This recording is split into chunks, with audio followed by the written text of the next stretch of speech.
আসসালামু আলাইকুম বন্ধুরা, আশা করি সবাই সুস্থ আছেন। বন্ধুরা, ইরান যুক্তরাষ্ট্র এবং ইসরায়েলের যুদ্ধ বা তাদের আলোচনার যে কোনো ধরনের কেন্দ্রবিন্দু, এই সকল কিছুর মধ্যেই রয়েছে পরমাণু প্রযুক্তি এবং পারমাণবিক অস্ত্র তৈরির ঝুঁকি।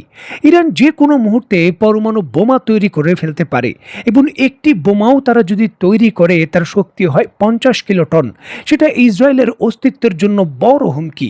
ইসরায়েল খুব একটা বড় এলাকা নয়, মাত্র 20,000 বর্গ কিলোমিটারের একটি দেশের জন্য একটি পরমাণু বোমাই ঝুঁকি, যার জন্য কিন্তু ইসরায়েল কোনোভাবেই চায় না ইরান পরমাণু শক্তিধর দেশ হোক বা পরমাণু বোমা তৈরি করুক। যুক্তরাষ্ট্রের প্রেসিডেন্ট ডোনাল্ড ট্রাম্পও বারবার তার বক্তব্যে অনেকটা এই স্ট্যান্ডই প্রকাশ করেছে, ইরান কখনোই পরমাণু শক্তিধর দেশ বা পরমাণু বোমা তৈরি করতে পারবে না। ঠিক এমতো অবস্থায় রাশিয়ার নিরাপত্তা পরিষদের ডেপুটি চেয়ারম্যান দিমিত্রি মেদভেদ যখন রাশিয়ায় ফেরত যাচ্ছিলেন প্লেনের ভেতর একটি সাক্ষাৎকারে দাবি করেন যে ইরানের নতুন করে পরমাণু বোমা তৈরি করার কোনো প্রয়োজন নেই, তার হাতে অলরেডি পরমাণু বোমার মতো শক্তিশালী অস্ত্র আছে।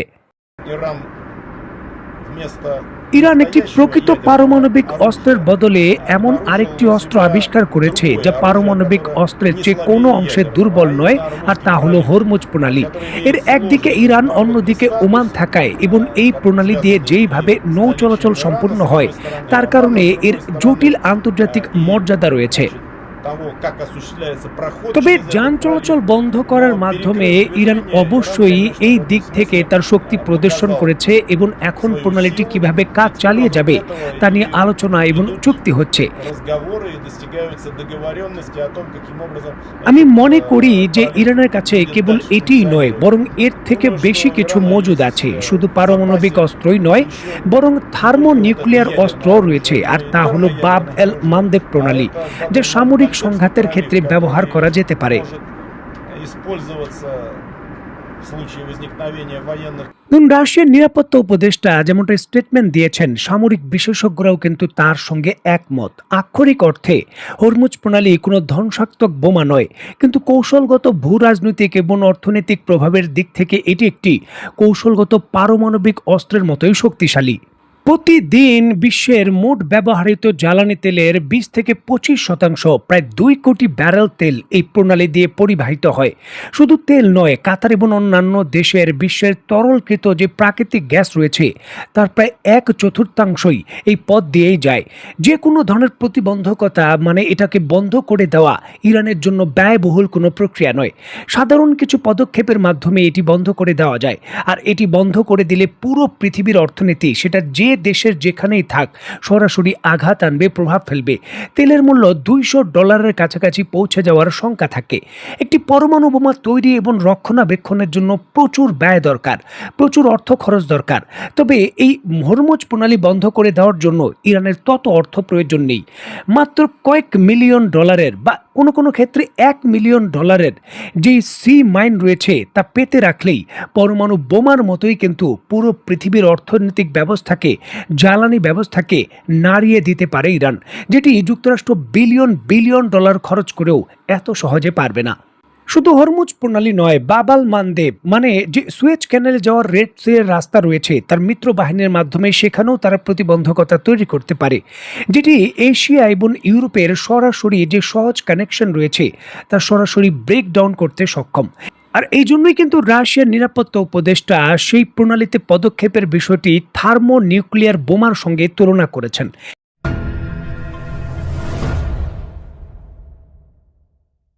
স্ক্রিনে বর্তমানে আপনারা যে ছবিটি দেখছেন, এই ছবিটি নতুন করে একটি তোলপাড় তৈরি করে দিয়েছে, যা নিয়ে আলোচনা চলছে ব্যাপক ভিত্তিতে। দেখুন, ইসরায়েলের হামলার কারণে আয়াতুল্লাহ খামেনির ছেলেরা অংশগ্রহণ করবেন কি করবেন না তার শেষ বিদায়ের অনুষ্ঠানে জানা যায়, তা নিয়ে প্রশ্ন তোলা হয়েছিল বা প্রশ্ন হয়েছিল। প্রথম দিকে জানা যাচ্ছিল অংশগ্রহণ করবেন না, তবে আন্তর্জাতিক সংবাদ মাধ্যমগুলো নিশ্চিত করছে যে অবশেষে আয়াতুল্লাহ খামেনির জানা যায় তার 3 ছেলে অংশগ্রহণ করেছেন। দেখুন, এই ধরনের পদক্ষেপ পরিষ্কারভাবেই ভূরাজনীতিবিদরা বলছেন যে সরাসরি যে জাতীয় ঐক্য এবং কোনোভাবেই ইরান যে পিছু হটবে না ইসরায়েলের মতো দেশের হামকার হুমকি থাকার পরও, তার পরিষ্কারভাবে বার্তা। দেখুন, আয়াতুল্লাহ খামেনির যে শেষ বিদায়ের অনুষ্ঠান রয়েছে, লক্ষ লক্ষ ইরানি সেখানে অংশগ্রহণ করেছেন এবং বিশ্বের বিভিন্ন দেশের নেতারা অংশগ্রহণ করেছেন। এই সার্বিক দৃশ্য দেখে অবশেষে ডোনাল্ড ট্রাম্প তার যে মন্তব্য রয়েছে সেটাও করেছেন। দেখুন, ইরানের প্রয়াত সর্বোচ্চ নেতা আয়াতুল্লাহ খামেনির জানাজায় লাখো লাখো মানুষের শোক প্রকাশ দেখে বিস্ময় প্রকাশ করেছেন মার্কিন প্রেসিডেন্ট ডোনাল্ড ট্রাম্প। তিনি তার বক্তব্যে দাবি করেন, আমি ভেবেছিলাম মানুষ তাকে ঘৃণা করে, কিন্তু এত মানুষকে কাঁদতে দেখে আমি অবাক হয়েছি। মার্কিন সংবাদ মাধ্যম অ্যাক্সিসকে দেওয়া একটি সাক্ষাৎকারে তিনি এমন মন্তব্য করেন। ডোনাল্ড ট্রাম্প তার বক্তব্যে আরও দাবি করেন, চাইলে জানাজায় উপস্থিত সবাইকে তিনি নির্মূল করতে পারতেন, তবে এমনটি করলে ভবিষ্যতে আলোচনার জন্য কেউ অবশিষ্ট থাকতো না, এমনটাও তিনি মন্তব্য করেন। ডোনাল্ড ট্রাম্প তার বক্তব্যে দাবি করেন, খামেনির জানাজা শেষ না হওয়া পর্যন্ত যুক্তরাষ্ট্র ও ইরানের মধ্যে পারস্পরিক আলোচনা সাময়িকভাবে স্থগিত রাখার সিদ্ধান্ত নেওয়া হয়েছে।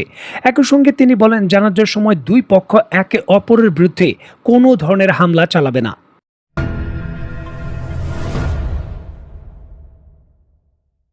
দেখুন, একটি দীর্ঘ সময় ধরে পরাশক্তি দেশগুলোর অন্যতম একটি দেশের অভ্যন্তরে প্রভাব বিস্তার এবং দেশকে কন্ট্রোল করার জন্য কৌশলী ছিল সেই দেশে হামলা করো, নেতৃস্থানীয় নেতাদের সরিয়ে দাও এবং নিজস্ব পছন্দের নেতৃত্ব সেখানে গঠন করে সরকার তৈরি করে দিয়ে নিজের প্রভাব বলয় ঠিক রাখো। যদি কোনো রেজিম চেঞ্জ করতে হয় তাহলে নেতা বা নেতৃত্বের পরিবর্তনই যথেষ্ট।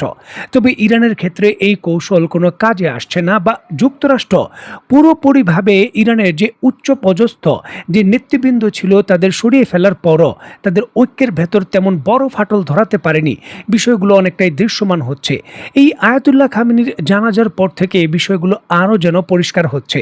যুক্তরাষ্ট্র পূর্বে হয়তো এমন কৌশল নিয়েছিল যেখানে তারা চিন্তা করছিল যে আয়াতুল্লাহ খামেনির অধীনে থাকা যে প্রশাসন রয়েছে সেখান থেকে তাদের যদি সরিয়ে দেওয়া যায় তাহলে হয়তো ইরানের পরিস্থিতি কিছুটা শান্ত হতে পারে এবং পশ্চিমা বলের সঙ্গে আপোষ করতে পারে। তবে এই হামলা এবং দীর্ঘদিন যুদ্ধ চালিয়ে যাওয়ার পরও পরিস্থিতির তেমন উন্নতি হয়নি। যেমনটা পূর্বে তারা ইরাক বা আফগানিস্তানে করেছে, এখানে ইরানের ক্ষেত্রে একই ধরনের কৌশল কাজে আসছে না। বা বর্তমান সময়েও কোনো দেশের অভ্যন্তরে জনগণের মধ্যে যদি ঐক্য থাকে সেই দেশের ভেতর এই ধরনের কৌশল কাজে আসে না। আর এই জন্যই কিন্তু যুক্তরাষ্ট্র এখন সমঝোতা বা নতুন কৌশল নিয়ে এগোচ্ছে। বিশেষ করে ইরানের সঙ্গে যে কোনো ধরনের অর্থনৈতিক কাঠামোতে বিশেষ কিছু যুক্ত করে দিয়ে যদি ইরানকে অনেকটাই কন্ট্রোলে রাখা যায়, যেমনটা তারা পূর্বে জাপানের মতো শত্রু দেশ বা জার্মানির মতো যে প্রতিপক্ষ ছিল তাদের করেছে, তাহলে বিষয়গুলো কিন্তু অনেকটাই সামরিক যুদ্ধের ব্যয়বহুল একটা ধাক্কা থেকেও অনেকটা কম হবে। আর এই জন্যই যুক্তরাষ্ট্র এই বিষয়গুলো নিয়ে বর্তমানে কাজ করছে। যুক্তরাষ্ট্রের এই কৌশল এবং তার বাস্তবায়ন, এই দুই ক্ষেত্রেই কিন্তু এখনও বিশেষ কিছু জটিলতা এবং চ্যালেঞ্জ রয়েছে। বিশেষ করে ইসরায়েলের মতো দেশ যুক্তরাষ্ট্রের এই কৌশলের সঙ্গে একত্রতা প্রকাশ করবে কিনা, বা উল্টো এর বিরুদ্ধে সরাসরি হামলা শুরু করে দেবে কিনা, সেই ঝুঁকিগুলোও রয়েছে। দেখার বিষয়ে যে এই যে শেষ বিদায়ের অনুষ্ঠান রয়েছে তারপর ইরান যুক্তরাষ্ট্রের সঙ্গে সমঝোতায় আসে নাকি নতুন করে আবার যুদ্ধ শুরু করার ঘোষণা দেয়। তো বন্ধুরা, আজকের মতো বিদায়, নতুন কোনো ভিডিও নিয়ে আবার দেখা হবে। সে পর্যন্ত সবাই ভালো থাকবেন, সুস্থ থাকবেন এবং বাংলাদেশকে ভালোবাসবেন। আল্লাহ হাফেজ।